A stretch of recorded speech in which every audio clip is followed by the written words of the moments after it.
Bonjour à tous, je suis ravie de vous retrouver pour ce nouvel épisode des Super Talks, l'émission de DigiSchool qui vous éclaire sur des grands sujets d'orientation. Alors même si la rentrée universitaire remonte pas à si longtemps, l'émission de ce soir est orientée sur justement la réorientation en cours d'année. Et oui, c'est possible et on va vous expliquer comment justement grâce aux rentrées décalées, ce qu'on appelle aussi les secondes rentrées, ça va vous permettre finalement de commencer une formation typiquement au deuxième semestre en janvier et donc de vous réorienter ou de commencer tout simplement une nouvelle formation si à tout hasard vous n'aviez pas encore de place sur le mois de septembre. Alors, en quoi consiste justement la rentrée décalée dans les grandes lignes? Quelles sont les formations qui sont concernées justement par les rentrées décalées et qui peut faire une rentrée décalée? Comment on fait, comment on entre dans une formation qui va proposer justement une rentrée en janvier. Pour parler de tout ça, je suis accompagnée de deux intervenantes. Je vous les présente justement tout de suite. Je suis avec Lydie Genin. Bonjour Lydie, comment allez-vous? Bonjour, je vais très bien, merci beaucoup. Lydie, alors on va se tutoyer, c'est plus simple, ce sera plus sympa dans l'échange de l'émission. Lydie, tu es la Très bien, directrice du programme Grande École à l'IPAG Business School. Et toi, exactement. tu vas pouvoir nous expliquer un peu comment ça marche dans une grande école de commerce, comment on fait une rentrée décalée, donc une rentrée en janvier. Et donc accompagnée avec moi aussi ce soir, nous avons Héloïse Combe. Bonsoir Héloïse, comment tu vas? Bonsoir, merci beaucoup. Et toi?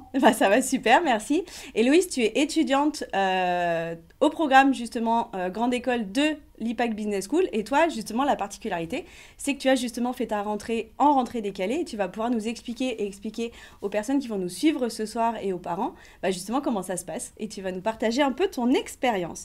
D'ailleurs, donc si vous avez des questions sur le sujet, n'hésitez pas à réagir dans le chat ou à nous mettre des petits commentaires sous la vidéo. On y répondra et ça peut être intéressant d'avoir justement vous aussi votre retour d'expérience sur cette réorientation en cours d'année. On va commencer par le début, Lydie. Une rentrée Oui. décalée, finalement, ça consiste en quoi? Eh bien, une rentrée décalée, c'est tout simplement une rentrée qui ne se fait pas au mois de septembre comme les rentrées traditionnelles, mais qui va Mhm. se faire au mois de janvier. Alors, c'est une rentrée un petit peu particulière puisque, comme vous le savez, elle se fera 5 mois après l'ensemble de la promotion qui est rentrée en septembre. Pour autant, les étudiants qui rentrent sur la formation en décalé vont devoir faire une année condensée, si Mhm. j'ose dire, c'est-à-dire à faire tout le programme d'une année pleine sur 6 à 8 mois, Ouais. en incluant bien sûr le stage de fin d'année. Et pour eux, c'est l'occasion de ne pas perdre une année et de pouvoir réintégrer la deuxième année du même programme l'année suivante avec la promotion qui est rentrée en septembre. Voilà un petit peu comment ça se passe. Comment ça se passe? Tu nous expliqueras un peu mieux justement sur les programmes que vous Oui. proposez au sein de l'IPAG concrètement pour que vous puissiez bien comprendre justement comment se déroule une année. Et Héloïse, justement, tu nous en parleras aussi un peu. Mais voilà, effectivement, c'est le principe de pouvoir changer de Oui. voie. Vous avez peut-être déjà commencé une formation. On en parlera là aussi. Peut-être que ça vous plaît pas trop. Il y a des petits signes qui montrent que on n'a peut-être pas finalement choisi la bonne voie. Et donc, c'est l'occasion. Vous, à l'IPAG, en tout cas, c'est janvier, la rentrée? Alors, c'est exactement le 29 janvier 2024 que nous ferons la rentrée décalée pour deux programmes, le programme Grande École et également le programme Bachelor. Ok. Donc, les étudiants qui vont arriver en fin janvier 2024 auront la possibilité de se déterminer soit sur le programme Bachelor, soit sur le programme Grande École. Ils feront une première année condensée commune et Mhm. ensuite ils se dispatcheront en deuxième année du programme Bachelor ou du programme Grande École. On va rentrer, j'imagine, dans On les va détails rentrer de dans le ce détail. programme. Ouais. Voilà, Là tout déjà, à je fait. voudrais juste qu'on finisse de poser un peu le cadre de la rentrée décalée. Finalement, qui est concerné quand on est en première année, en deuxième année, en troisième année d'études? Principalement, ça s'adresse à qui? À quel type de profil? Oui, alors ça s'adresse principalement soit à des jeunes qui n'ont pas de formation actuellement pour tout un tas de raisons. Ils n'ont pas eu de place sur Parcoursup, ils n'ont pas trouvé la formation de leurs rêves, ils ont été déçus par les choix Parcoursup, ils ont eu un autre projet à un certain moment, peut-être de voyager, de Mm. partir, de travailler, et puis finalement, ils se disent qu'une formation au plus vite, ce serait un meilleur choix. Donc on a ce cas-là d'étudiants, et puis on a aussi bien sûr le cas des étudiants qui sont actuellement en formation très souvent en première année, Mm. rarement en deuxième année. En tout Ouais. cas, pour eux, il y a d'autres solutions que la rentrée décalée.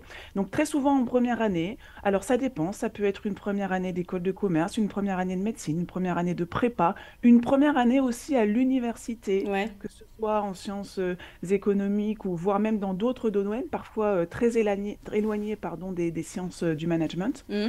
Donc voilà, tous ces étudiants qui finalement ont commencé une formation, qui n'en sont pas pleinement satisfaits ou qui ne se trouvent pas vraiment à leur place, c'est parfois des questions de rythme, des questions Ouais. de cadre, des questions de distance, des questions géographiques. Mm. On a vraiment tout un tas de cas différents. Et c'est ce qui crée aussi la spécificité de cette promotion en rentrée décalée. C'est Ouais. justement l'hétérogénéité des profils et c'est ça qui est extrêmement riche. Donc ça s'adresse, voilà, c'est soit à des étudiants déjà en formation, soit Mm. à des jeunes qui n'ont pas encore de formation. Voilà.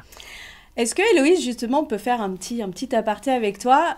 C'est quoi, justement, toi, qu'est-ce qui a été le déclencheur pour te dire, finalement, je vais peut-être m'intéresser justement aux rentrées décalées parce que, bah, déjà, quel a été ton parcours avant? Et est-ce qu'il y a eu des petits signes vraiment qui t'ont fait dire, faut que je réfléchisse à faire autre chose? Oui, tout à fait. Du coup, j'étais en deuxième année de licence d'économie et les cours étaient extrêmement théoriques et complètement détachés du monde professionnel et c'était pas du tout ce à quoi je m'attendais. Ouais. Il n'y avait aucun accompagnement, aucun suivi. Je me sentais presque en échec et j'étais en train de perdre le peu de confiance en moi que j'avais. Mm. Du coup, j'ai commencé à me renseigner petit à petit sur les écoles de commerce et sur les programmes de rentrée décalée. Ouais. Et j'ai tout de suite vu l'IPAG et j'ai participé entre autres à l'IPAG Expérience. Ça m'a permis de discuter avec des étudiants, de suivre les cours pendant une demi-journée. Je me suis directement projetée dans l'école. Mm. J'ai par la suite participé aux portes ouvertes et c'est comme ça qu'après j'ai fait ma rentrée décalée en janvier à l'IPAG. Tu connaissais le concept déjà de rentrée décalée? Parce que nous, en tout cas, enfin, on sait qu'il y a beaucoup de gens qui savent pas que c'est possible de se réorienter en cours d'année. Non, pas du tout, je connaissais pas en fait, c'est mes proches qui m'en ont parlé. Ok. Euh, Déjà en première année de licence d'économie, je me sentais vraiment pas bien. Ouais. Je me suis quand même accrochée parce que je me suis dit, bon, bah, c'est dommage, je suis quand même à Paris 1, à Panthéon-Sorbonne. C'est dommage de passer à côté, mais c'était vraiment un an de souffrance. Et aujourd'hui, je regrette vraiment, j'aurais préféré être à l'IPAC directement. Donc toi, tu nous as donné des ces petits indices qui, toi, t'ont fait dire que finalement, bah, t'étais pas vraiment dans la formation qui te correspondait. Lydie, est-ce que tu as justement des petits signes comme ça qui sont assez révélateurs chez les étudiants qui font des rentrées décalées à l'IPAG, justement qui montrent qu'il est quand même temps de se poser la question peut-être de changer de voie? Oui, tout à fait. Alors, Héloïse en parle très bien, hein, un des intérêts pour la matière même, hein, pour Mm. la matière disciplinaire des cours que vous êtes en train de suivre. C'est vrai que parfois, on s'oriente dans une formation, on ne sait pas vraiment ce qu'on va y trouver. Et puis, Ouais. quand on se frotte concrètement au cours avec les enseignants, on se rend compte qu'on manque d'intérêt pour les matières. Pour certains, ça va être un manque de perspective, c'est-à-dire sur quoi débouche la formation. Mm. Bon, Héloïse, c'était les sciences économiques, mais il y en a d'autres qui sont dans d'autres voies et qui se disent finalement je vais être diplômée peut-être d'un master dans cette voie, mais pourquoi faire? Ça me Ouais. semble un petit peu bouché, ou finalement les métiers qui sont proposés ne m'intéressent pas. Mm. Voilà, donc il y a tout un tas de motivations. Parfois, c'est aussi pour ceux qui viennent de l'université un manque de cadre, un manque d'accompagnement, un Mm. manque, finalement, on est un numéro parmi tant d'autres à l'université. Je schématise un petit peu, Oui, bien oui, sûr, mais... hein.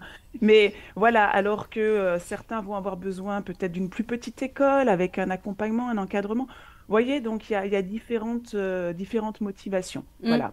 Ok. Alors, pour être quand même transparent, des rentrées décalées, on peut en faire dans plein d'établissements différents.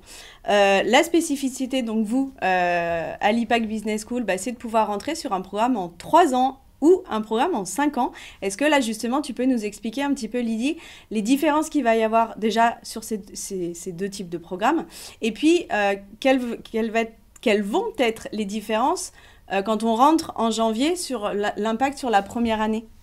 Oui, tout à fait, bien sûr. Alors, c'est effectivement la particularité de l'IPAC Business School, c'est que vous pouvez faire une rentrée sur deux programmes en une seule fois, si j'ose Ouais. dire. Et ça, c'est plutôt un atout parce qu'on se rend compte que des étudiants, parfois, ils se disent, je vais partir sur un programme grande école et puis ils souhaitent en cours de chemin se réorienter sur un bachelor parce que, par exemple, il y a une spécialisation qui va les intéresser, Mmh. puisque le bachelor est spécialisé. Ouais. Et d'autres commencent sur un bachelor et finalement, ils se disent, bah non, le programme grande école m'ouvrira peut-être plus de portes, je vais me laisser le temps de mûrir mon projet et donc vont se réorienter sur un PGE. Mmh. Donc voilà, nous proposons la formule, si je veux dire, suivante. On a une rentrée décalée fin janvier. On va avoir une année compactée de janvier jusqu'à août avec des cours de tronc commun. On pourra prendre des options directement dans la couleur du bachelor ou dans la couleur du PGE. C'est possible pour Mmh. donner déjà voilà, un sens à son parcours. Et ensuite, on viendra confirmer son choix d'orientation en fin de première année Ok. pour entrer en deuxième année dans le programme choisi. La différence entre le programme grande école et le programme bachelor, vous l'aurez compris, c'est la durée des études, Mm. mais pas seulement. On a aussi un choix très marqué de spécialisation dès la première année en bachelor. Ok. Et en bachelor à l'IPAC Business School, on va vous proposer le management du luxe, le marketing et la communication digitale ou le commerce international. Donc, si vous avez déjà une appétence pour ces domaines, ces secteurs que vous connaissez bien ou non d'ailleurs, Mm. vous pouvez directement rentrer sur le programme bachelor. Ouais. En revanche, si vous êtes encore indéterminé, vous voulez plutôt une formation généraliste sur un premier cycle de 3 ans pour vous spécialiser par la suite, alors le programme grande école est beaucoup plus indiqué. Ouais. Et comment ça se passe au niveau des stages, par exemple? Est-ce qu'il y a quand même des stages qui sont proposés sur cette première année? Bien sûr. Et quand est-ce qu'on les fait finalement, comme c'est hyper Oui. condensé sur sur ce deuxième semestre de l'année? Alors, c'est très condensé, c'est-à-dire que les semaines vont être pleines. Alors, Héloïse, Elle tu nous nous en en parlera. parleras, hein, voilà, du rythme, de la densité des enseignements, ça c'est sûr. Les 2 semestres sont compactés sur un semestre et le stage se fait en fin d'année. Ok. Donc, au mois de juin et juillet, vous avez donc 8 semaines de stage. C'est un stage qui est exactement le même que ceux de la promotion rentrée en septembre précédemment, un stage de vente Ouais. en physique avec un conseil client à mettre en œuvre. Voilà. Mais donc décalé un peu dans le calendrier. Décalé dans le calendrier, c'est vrai que les étudiants de la promotion classique, on va dire, qui rentrent en septembre, font leur stage en décembre, en janvier, au moment des Mm. fêtes de Noël et des soldes, hein, Ouais. voilà. Nos étudiants vont le faire plutôt au moment de la période estivale. Ok. Voilà. Héloïse, justement, est-ce que tu peux nous partager justement un peu cette expérience d'un emploi du temps assez condensé? Comment on s'organise et comment toi, tu t'es un peu préparé justement à ce changement de rythme entre la fac où tu étais et l'intégration d'une école de commerce en fait sur ce rythme-là? Du coup, là, à l'IPAG, les cours étaient extrêmement condensés. On avait vraiment des journées entières. C'était 8h20 jusqu'à 17h40 presque tous les jours avec pas mal de travail à rendre. Donc, un rythme assez conséquent. Ouais, Euh, Après, j'avais déjà je pense, une bonne capacité de travail parce qu'à la fac, il y avait peut-être pas beaucoup d'heures de cours, mais beaucoup de mm, travail personnel. ouais, Moi, ça m'a pas vraiment changé. ok, Mais par contre, il y avait beaucoup plus de travaux de groupe mm, euh, et un suivi beaucoup plus personnalisé. En fait, les professeurs étaient vraiment bienveillants, engagés et surtout à l'écoute. ouais, Et les effectifs réduits, par exemple, l'année dernière, on n'était qu'une vingtaine d'étudiants. mm, Ça a permis vraiment une véritable cohésion entre les étudiants et beaucoup d'entraide. Donc, ouais. c'était très appréciable. Ça, Et ce qu'il n'y avait effectivement. pas à la fac. Ouais, bah oui, j'imagine entre les Oui. grands amphis et les salles plus réduites. Effectivement, c'est vrai qu'on l'a pas reprécisé. Nous, Oui. on le sait, mais quand on est en rentrée décalée, les promos, elles sont toutes petites. Donc, Oui. il y a effectivement un suivi qui est beaucoup plus, comme tu viens de le dire, Héloïse, beaucoup plus Oui. personnalisé et peut-être un accompagnement justement Oui. sur la découverte des nouvelles matières, les nouveaux rythmes, les choses comme ça. Ce qui est quand même sacrément appréciable quand on est justement en train de bifurquer et qu'on a cet emploi du temps qui est quand même dense. Si on peut se faire accompagner, c'est quand même mieux. C'est ça, exactement. Et c'est une volonté de l'école hein, de faire effectivement des groupes entre 20 et 30 étudiants Mm. maximum qui vont se suivre justement tout au long de l'année. Et ça permet effectivement aux enseignants d'être proches et puis d'aider au maximum les étudiants qui perdraient éventuellement pied au cours du Ouais, semestre. Et Loïse l'a dit, hein, c'est un rythme dense, donc il faut bien, moi, si je peux vous donner voilà, un conseil, c'est qu'il faut bien avoir en tête que ça ne va pas être une année facile. mm, Il faut se le dire clairement, c'est une année où il y a beaucoup de travaux, ouais, puisqu'on va demander exactement le même niveau de compétences à atteindre que les autres en 2 fois moins de temps. mm, Donc, avec la même charge de travail, ce seront les mêmes examens, les mêmes cours, les mêmes exigences pédagogiques. Donc, il faut quand même que nos futurs étudiants aient ça à l'esprit ouais, on est qui s'y conscience. prépare. Mm. C'est-à-dire, voilà, c'est pas l'année où on peut vraiment avoir un petit job à côté, où on peut se dire, bon, bah, je vais avoir mes week-ends vraiment pour mes loisirs, etc. Voilà, disons que c'est un vrai choix de réorientation Ouais, qui permet, comme on l'a dit tout à l'heure, de ne pas perdre une année. Donc, mm, il y a un enjeu, ouais, mais voilà, il faut savoir qu'on va demander une implication et un engagement dans le travail. ouais. Et ça, vaut mieux le savoir effectivement à l'avance. Petite question comme ça, Héloïse, qu'est-ce qui t'a donné envie finalement de te réorienter justement en école de commerce? C'était pour apprendre des choses complètement différentes? C'était justement pour l'encadrement? C'était parce que tu as déjà une idée de métier éventuellement qui t'intéresse? Ça a été quoi ton cheminement enfin ton questionnement pour trouver cette nouvelle voie? Moi, je trouve ça assez compliqué de savoir ce qu'on veut faire plus tard. Et l'école de commerce, ça me permettait de me découvrir et de me spécialiser au fur et à mesure. L'avantage, c'est que les 3 premières années, on apprend vraiment les fondamentaux du management, de l'économie, de la gestion, pour après se spécialiser. Et pour moi, c'était vraiment le format qui me correspondait le plus. Ok, bah c'est une très bonne réponse, hein. Comment on fait pour rentrer justement? C'est quoi la procédure? À partir de quand on peut candidater justement sur les rentrées de janvier, Lydie? Alors, on peut candidater dès maintenant. Voilà, la Ouais. procédure d'admission est ouverte dès maintenant. Maintenant, ce qu'on observe effectivement, c'est que les étudiants prennent le temps de la réflexion, ils prennent le temps de se renseigner sur les écoles, ils viennent Mm. généralement nous rencontrer en journée porte ouverte, et puis ensuite, ils candidatent. Alors, la procédure pour nous rejoindre est simple. Pour les étudiants qui sont sur le sol français, c'est un dossier. On suit exactement les mêmes règles que pour Parcoursup dans le cadre du concours Sésame, mais il n'y a pas de concours. Ouais. Donc, on va évaluer la candidature sur un dossier qui comprend les résultats scolaires des 3 dernières années, donc le bac inclus, bien entendu, Mm. plus les résultats, si vous en avez d'études supérieures éventuellement. Il va y avoir une lettre de motivation et votre CV. Votre CV, il n'est pas très conséquent. Généralement, c'est normal. Bah Vous êtes oui. jeune, vous arrivez en première année, il n'y a pas de nombreuses expériences à détailler sur votre CV. En revanche, ce qui va nous intéresser, et m'intéresser en particulier, puisque c'est moi qui en fais la sélection, c'est de voir un petit peu quelles sont vos activités, comment vous vous démarquez, quel est votre profil, si vous avez des passions, si vous avez des engagements bénévoles, une pratique sportive, artistique, culturelle. Bref, tout ce qui peut voilà, déterminer un petit peu votre personnalité et ce pourquoi vous avez envie de rejoindre l'IPAC, c'est Mm. important que vous le dites. La lettre de motivation, c'est pareil. Soignez-la très précisément, c'est important. Pas de copier-coller sur Internet. On voit Ouais. trop souvent voilà, des lettres de motivation. Je vous dis clairement, hein, je lis les 5 premières lignes et je ne lis pas la suite de la lettre de Ouais. motivation quand ça commence comme ça. Donc voilà, soignez, il faut qu'elle vous ressemble.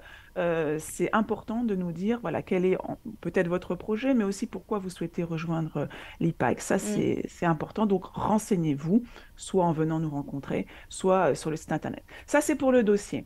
Et puis les étudiants qui sont étrangers ou qui sont sur le sol étranger, eux auront un entretien Ok. supplémentaire qui va nous permettre tout simplement de vérifier leur niveau de français, puisque la formation sera dispensée en langue française, et donc il faut qu'on puisse s'assurer qu'ils auront une bonne compréhension, et c'est l'occasion pour nous aussi de tester leur motivation lors de cet entretien.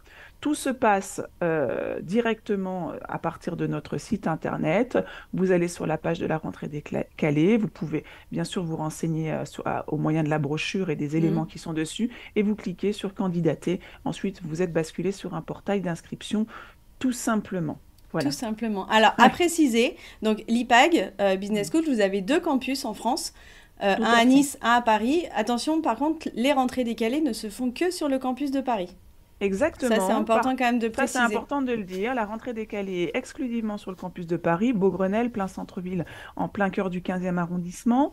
Donc, c'est un campus qui est très agréable. En revanche, pour nos amis niçois ou du sud de la France, il sera possible de rejoindre le campus de Nice à partir de la deuxième année. On peut ne faire que sa première année en Ouais. rentrée décalée à Paris et ensuite décider de changer de campus. C'est tout à fait envisageable. J'avais une question, Lydie, pour rebondir en fait Oui. sur la candidature. Parce que moi, je me dis, je suis étudiant, j'ai pris une première voie qui ne me plaît pas. Comment, sans que ce soit pas un échec, parce que c'est pas un échec justement de vouloir se réorienter en cours d'année, mais comment réussir à parler de mon envie de me réorienter dans ma lettre de motivation? Est-ce que vous avez des petites choses, des petits conseils justement qui vont permettre de redonner confiance? Tu as parlé de confiance en toi Oui. tout à l'heure, Héloïse. Bon, forcément, ça fait pas forcément plaisir de se dire, oups, j'ai peut-être pas choisi la bonne voie. J'ai justement cette porte de rentrée décalée pour pouvoir trouver une formation qui me plaît. Mais comment je vais venir expliquer à un jury, à une directrice Mhm. de programme comme toi qui va lire ma lettre de motivation, lui montrer que justement, bah, voilà, j'ai envie d'avoir cette seconde chance. Oui, tout à fait. Alors, moi, je dirais que j'ai deux mots clés par rapport à ça, c'est l'honnêteté, la transparence. Mm. Voilà, c'est assez simple en fait. N'essayez pas, voilà, d'enrober votre lettre de motivation avec quelque chose qui vous ressemblerait pas. Moi, j'aime l'authenticité. Je veux simplement qu'un étudiant puisse me dire, bah voilà, je me suis trompé ou je me suis rendu compte que c'était pas pour moi pour telle et telle raison. Et je viens du coup vers l'IPAC Business School ou en école de commerce pour telle et telle raison. Mm. C'est tout, rien de plus, hein. Ouais. On n'a pas besoin de justifier un choix de réorientation. C'est tout à fait normal dans le cheminement de tout le monde. Ça se fait maintenant, ça se fera aussi plus tard. On est tous amenés à changer de voie, faire un pas de côté, à saisir une opportunité aussi, Mm. y compris dans nos vies professionnelles. Ouais. Donc moi, je trouve que c'est plutôt un bon signe. Au contraire, ça démontre la capacité à se remettre en question et à être vigilant sur ce que l'on veut pour nous plus tard, dès le plus jeune âge. Ouais. Donc, je ne vois pas du tout ces rentrées décalées comme étant voilà, des faux pas ou des Ah échecs. non, loin de là. Absolument pas. Ouais. Très loin de là. Donc, il faut tout simplement que les candidatures reflètent cette authenticité. Et puis, il y a pas de raison. Voilà. Mais non, il n'y a pas de raison. Donc, on a parlé justement des petits conseils pour candidater, comment parler de sa réorientation. Le but, on est bien d'accord, justement, c'est justement que vous arriviez à faire matcher, entre guillemets, le profil d'un candidat étudiant qui veut trouver sa voie, vous, ce que vous proposez, parce que le but, c'est pas de remplir les promos, c'est vraiment que le projet soit en adéquation Oui. pour que, comme Héloïse, on trouve sa voie et qu'on arrive Oui. à Et s'épanouir, pour le coup, oui. dans une formation qui nous Tout correspond. à fait. Et qu'ils réussissent. Et on a là un bel exemple avec Ouais. Héloïse qui, en rentrée décalée, termine l'année dernière, je peux le dire, Héloïse, hein, quand même, Oui. termine major de promotion Et voilà, complète. Hein. C'est-à-dire que voilà, elle a la première place parmi la promotion, y compris des étudiants qui sont rentrés en en septembre. septembre, Donc, ouais. comme quoi, c'est possible. C'est Voilà. possible et avec la motivation, on y Voilà. arrive. Et Voilà. l'encadrement, parce que comme on l'a dit tout à l'heure, effectif un petit peu plus réduit sur les rentrées décalées et ça peut quand même aussi rassurer. Si on récapitule, donc à l'IPAC Business School, on peut rentrer en bachelor, donc programme en 3 ans, ou sur le cursus PGE en 5 ans. La rentrée se fait donc en janvier. Tu peux nous redire la date de la rentrée Le lundi Lydie 29 janvier, Ok. 10h30 pour être précis. À 10h30 pour être précis. Les candidatures, c'est à partir de maintenant et donc c'est plus relativement facile. Comme tout se passe en ligne, on vous mettra le petit lien aussi là dans la vidéo. Donc important de le redire aussi, la sélectivité, c'est la même. Oui. On a parlé effectivement de Parcoursup. C'est vrai que normalement pour rentrer en PGE, faut passer par le concours Sésame quand on est sur la procédure Parcoursup. Là, il n'y a pas de concours, mais la sélectivité, c'est la même. Donc ça veut dire que vous n'allez pas avoir un niveau d'exigence pour les candidates maintenant qui serait moindre que les étudiants qui ont fait leur rentrée de septembre. Et tu l'as dit tout à l'heure, la reconnaissance de cette première année, c'est la même aussi. C'est pas parce que c'est condensé que ça n'a pas la même valeur. On n'hésite pas, on fait passer le message. Donc, vous avez des JPO qui sont prévus à la fin du mois. On va vous donner les dates. C'est le 21 octobre sur le campus de Nice. Alors, on le redit quand même. Donc, les rentrées décalées, c'est bien sur le campus de Paris, mais rien n'empêche d'aller quand même vous renseigner sur le campus de Nice, sur les programmes, en règle générale, comment ça se passe. Et nous, on adore le dire chez DigiSchool, aller rencontrer les équipes pédagogiques, aller rencontrer des étudiants qui sont déjà eux-mêmes intégrés dans les formations. Des fois, c'est plus facile d'aller poser ces questions qu'on semble peut-être un peu bêtes, alors qu'il n'y en a pas de questions bêtes. Mais en tout cas, allez-y. Donc, 21 octobre sur le campus de Nice et le 28 octobre sur le campus de Paris. Ça, c'est dit. Exactement. Et si je peux me permettre une précision, n'hésitez pas à aller sur le site internet de l'école pour vous inscrire sur ces journées portes ouvertes directement. Et vous verrez, vous avez aussi la possibilité de tester les cours. On fait aussi des demi-journées d'immersion qui s'appellent les IPAC Experience. Je crois qu'Héloïse, tu elle en a parlé tout à l'heure. Ouais. Voilà. Et donc, ça peut vous permettre aussi de tester. Parce que venir nous rencontrer, c'est une chose, échanger, sentir l'ambiance, se sentir bien dans la structure, rencontrer les gens, c'est essentiel. Ouais. Mais tester les cours, c'est bien encore aussi mieux pour se faire une idée plus précise. Voilà. Exactement. Donc, n'hésitez pas. Est-ce que pour conclure finalement cette émission, vous avez un petit mot de la fin chacune? Héloïse, je te laisse la parole en premier. Qu'est-ce que tu dirais à un étudiant qui s'est retrouvé dans la même situation que toi il y a 2 ans et qui se pose encore des questions? Je lui dis, n'hésite plus et fonce à l'IPAG ou fonce te renseigner sur les différentes rentrées décalées. Parce qu'aujourd'hui, je suis vraiment épanouie dans mes études et je regrette en rien mon parcours. Merci beaucoup. Et toi, Lydie? Mais moi, je donne un petit peu le même conseil, mais un petit peu différemment, c'est-à-dire de bien réfléchir à son projet, ne pas hésiter à venir nous rencontrer, choisir une grande école de commerce qui délivre un diplôme, grade de master, visez, attention, c'est important, la Mm. reconnaissance du diplôme. Donc, voilà, ne vous engagez pas dans n'importe quelle rentrée décalée. Regardez aussi en Mm. termes justement de reconnaissance de votre diplôme ce que ça donne. Ouais. Ça, c'est important. Et puis, voilà, lancez-vous. Vous n'avez rien à perdre et vous serez satisfait, c'est sûr. Voilà. Exactement. Et ben écoutez, merci à toutes les deux pour toutes les explications et surtout vos conseils. J'espère que vous qui nous suivez, justement, le concept de la rentrée décalée n'a quasi plus de secret. En tout cas, pour en savoir bien plus, allez sur les JPO des différentes écoles et notamment celle de l'IPAG le 21 octobre et le 28 octobre. On a aussi plein d'infos sur les rentrées décalées sur notre site internet digischool.fr, donc n'hésitez pas aussi à aller jeter un petit coup d'œil si besoin. On vous donne rendez-vous la semaine prochaine pour un autre rendez-vous Super Talks, sujet complètement différent, on va parler de mobilité internationale. Merci Lydie, merci Héloïse pour ce moment d'échange, et puis Héloïse, bon courage pour la suite de ton parcours, et Lydie, bonne rentrée à tous les étudiants de l'IPAG. Merci beaucoup. Merci. À très vite, à bientôt, merci à tous. Au revoir. Au revoir.